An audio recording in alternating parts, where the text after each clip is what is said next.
প্রিয় নবীজি সাল্লাল্লাহু আলাইহি ওয়াসাল্লাম আল্লাহর হাবিব, আল্লাহর মাহবুব। তিনি আল্লাহর প্রিয়, তিনি সকল সৃষ্টির কাছে প্রিয়। তার জীবনে সব কিছুই সুন্দর। শেখ সাদি রহমতুল্লাহ আলাইহি সুন্দর করে বলেছেন, বালাগাল উলা বি কামালিহি কাশাফাদ দুজা বি জামালিহি হাসুনাত জামিউ খিসালিহি সাল্লু আলাইহি ওয়া আলিহি।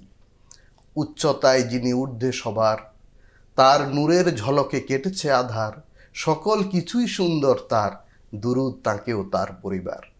এই নবীজি সাল্লাহ সাল্লামের ব্যক্তি জীবন, পারিবারিক জীবন, ওনার শৈশবকাল, বাল্যকাল, কৈশোর, তরুণকাল এবং যৌবন সব কিছুই সারা বিশ্বের সকল মানুষের জন্য আদর্শ। আল্লাহ রব্বুল আলামিন কোরআনে কারিমে প্রসঙ্গটি সুন্দর করে বলেছেন, ওয়ালাকুম ফি রাসূলিল্লাহি উসওয়াতুন লাকাদ কানা লাকুম ফি রাসূলিল্লাহি উসওয়াতুন হাসানা। অর্থাৎ প্রিয় নবীজি সাল্লাল্লাহু আলাইহি ওয়াসাল্লামের জীবন আদর্শে তোমাদের জন্য সর্বোত্তম উদাহরণ এবং আদর্শ বিদ্যমান রয়েছে। তো এই নবীজির জীবন আমরা আলোচনা করব এবং সেগুলো আমরা নিজের জীবনে অনুশীলনের চেষ্টা করব, আমাদের পরিবার যেন সুন্দর হয়, সমাজ যেন সুন্দর হয়। এই জন্য আমাদের প্রিয় নবীজি সাল্লাল্লাহু আলাইহি ওয়াসাল্লাম সত্যবাদী ছিলেন, আদর্শ মানুষ ছিলেন এবং তিনি পরোপকারী ছিলেন। সততা ছিল ওনার ভূষণ। এবং উনি যখন এই 25 বছরের কাছাকাছি বয়স, 20-এর ঊর্ধ্বে, তখন তিনি সারা আরবে বিশ্বস্ত ব্যক্তি হিসাবে এবং সফল কর্মী বা সফল ব্যবসা হিসাবে পরিচিত হন। এই সময় আরবের একজন ধনাঢ্য বিদুষী নারী মা খাদিজা রাদিয়াল্লাহু তাআলা আনহা, উনি ওনার এই খবর জানতে পারেন বা পরিচিত হন। তিনি ওনাকে চাকরিতে নিয়ে নেন, ওনার ব্যবসায়িক কাজকর্ম দেখাশোনার জন্য ওনার এই ম্যানেজার হিসাবে বা পরিচালক হিসাবে ওনাকে নিয়োগ দেন। এই বিষয়টা হলো, যখন উনি মা খাদিজা রাদিয়াল্লাহু তাআলা আনহার কোম্পানিতে বা ওনার প্রতিষ্ঠানে চাকরি করছেন, তো মা খাদিজা রাদিয়াল্লাহু তাআলা আনহা তিনি অত্যন্ত বুদ্ধিমতী, বিচক্ষণ নারী ছিলেন এবং উনি বয়স অনেক বেশি ছিল। নবীজির বয়স যখন 20, মা খাদিজার বয়স তখন 35। নবীজির বয়স যখন 25, মা খাদিজার বয়স তখন 40। তো 15 বছরের বয়সের ব্যবধান। তিনি অবশ্যই পরিণত বয়স্কা মহিলা ছিলেন। তো তিনি নবীজিকে ফলো করতেন, অনুসরণ করতেন যে আসলে তিনি কিভাবে পরিচালনা করেন, এগুলো পিছন থেকে দেখতেন। তো তিনি দেখলেন যে রাসূল আকরাম সাল্লাল্লাহু আলাইহি ওয়াসাল্লাম যখন মরুভূমিতে চলেন, তখন আকাশে মেঘ তাকে ছায়া দেয়। সুবহানাল্লাহ। তিনি নবীজির অনেক গুণাবলী দেখেছেন, কিন্তু এই যে নবীজির মুজিজা, যেটি মেঘ তাকে ছায়া দেয়, এই বিষয়টাই তিনি সবচেয়ে বেশি অভিভূত হয়েছেন, আকৃষ্ট হয়েছেন। তিনি বুঝতে পেরেছেন তিনি কোনো সাধারণ মানুষ নন, তিনি একজন মহামানব। এবং যখন থেকে তিনি মা খাদিজার ব্যবসা দেখাশোনা করা শুরু করলেন, তখন থেকে মা খাদিজার ব্যবসায় অনেক উন্নতি হওয়া শুরু হলো। এটা তো স্বাভাবিক, কারণ বিশ্বস্ততা, সততা যার উপাধি এবং আল্লাহর রহমত যেখানে রয়েছে বিশ্বস্ততা এবং সততার মধ্যে। তো এরপরে আমরা এখানে একটা কথা বলবো, হাদিস শরীফে নবীজি বলেছেন, আত-তাজিরুস সাদুকুল আমিন মা'আন নাবিয়িন ওয়াস সিদ্দিকিন। অর্থাৎ সত্যবাদী, বিশ্বস্ত ব্যবসায়ী যিনি সততার সাথে ব্যবসা পরিচালনা করে, সে পরকালে হাসরের দিনে নবীদের সাথে, সিদ্দিকদের সাথে উঠবে। সুবহানাল্লাহ। তো এরপরে আমরা মুহতারাম নবীজির আদর্শে চাকরি এবং ব্যবসা দুটো জায়গায় আমরা মনে হয় দেখতে পাচ্ছি। আমাদের নবী করিম সাল্লাল্লাহু আলাইহি ওয়াসাল্লাম চাকরিও করেছেন, ব্যবসাও করেছেন। তিনি এমন কোনো কাজ নেই তিনি করেন নাই। তিনি ব্যক্তিগত জীবনে ছোটখাটো কাজও করেছেন এবং পারিবারিক জীবনে, দাম্পত্য জীবনে তিনি সব কাজ করেছেন। মানে আমরা যতগুলো কাজ মানব জীবনে দেখব, তিনি একদিকে একজন রাষ্ট্রপ্রধান, আরেকদিকে তিনি সেনাপ্রধান, আরেকদিকে তিনি গৃহে স্ত্রীর সাথে তিনি আবার এই ঘর করার কাজে সহযোগিতা করেন।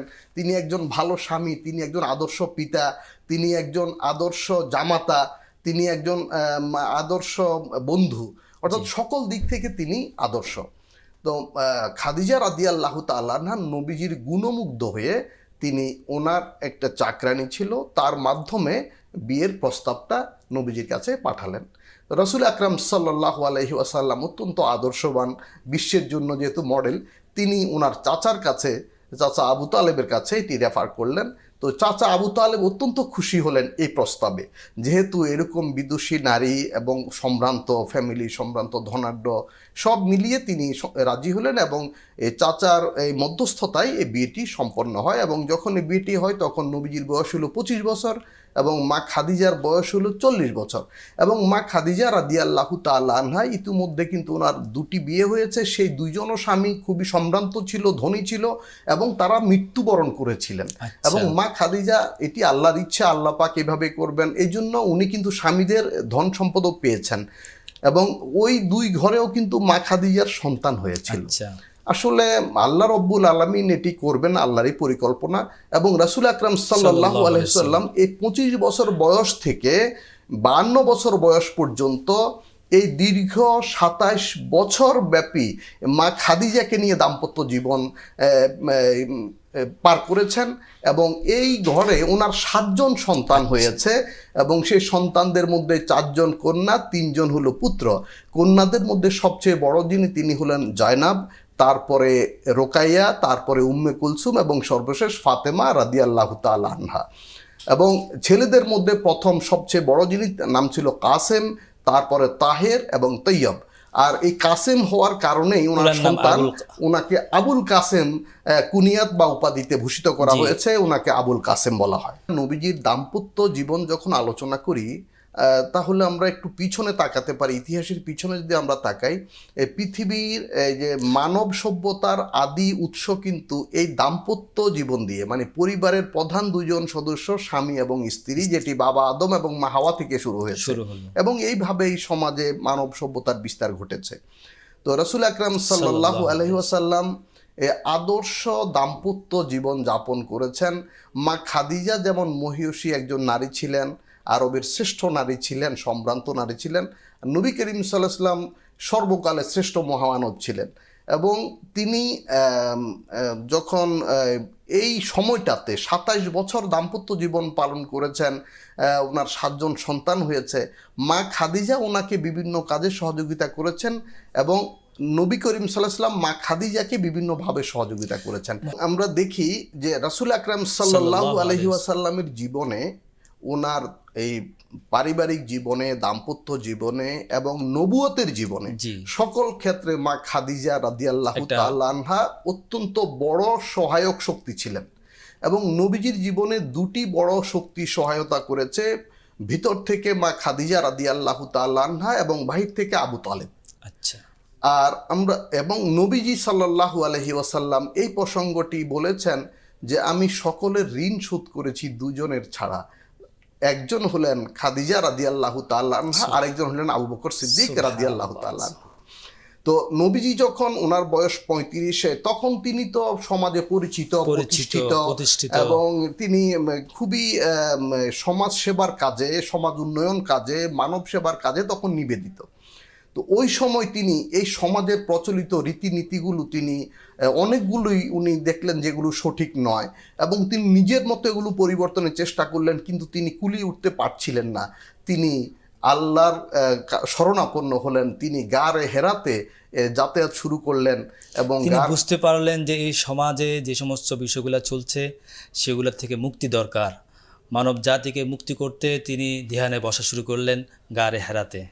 এবং এই বিষয়টা হাদিস শরীফে এসেছে যে হুব্বিবা ইলাইহিল খালা, নবীজির কাছে তখন নির্জনতাকে প্রিয় করা হয়েছে। তিনি একাকী থাকতে পছন্দ করতেন, মানে ভাবনার জন্য, তিনি নতুন একটি পথ বের করার জন্য আল্লাহর ইচ্ছায় তিনি এইভাবে ভাবতেছিলেন।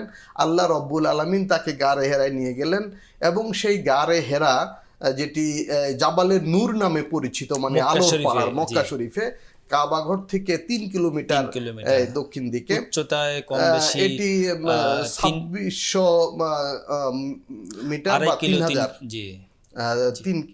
কিলোমিটার হিসাবে 3 কিলোমিটারের মতো, বা 3000 মিটার। আচ্ছা, 3 কিলোমিটার। তো সেখানে আলহামদুলিল্লাহ 2007 সালে হজ উপলক্ষে আমি যাওয়ার সৌভাগ্য হয়েছে। প্রসঙ্গত আমি বলতে চাই যে রাসূল আকরাম সাল্লাল্লাহু আলাইহি ওয়াসাল্লাম যখন সেখানে অবস্থান করতেন, তখন তিনি মাঝে মধ্যে শুকনো কিছু খাবার নিয়ে যেতেন। তো তিনি অনেক সময় সপ্তাহ পর সপ্তাহ সেখানে অবস্থান করতেন।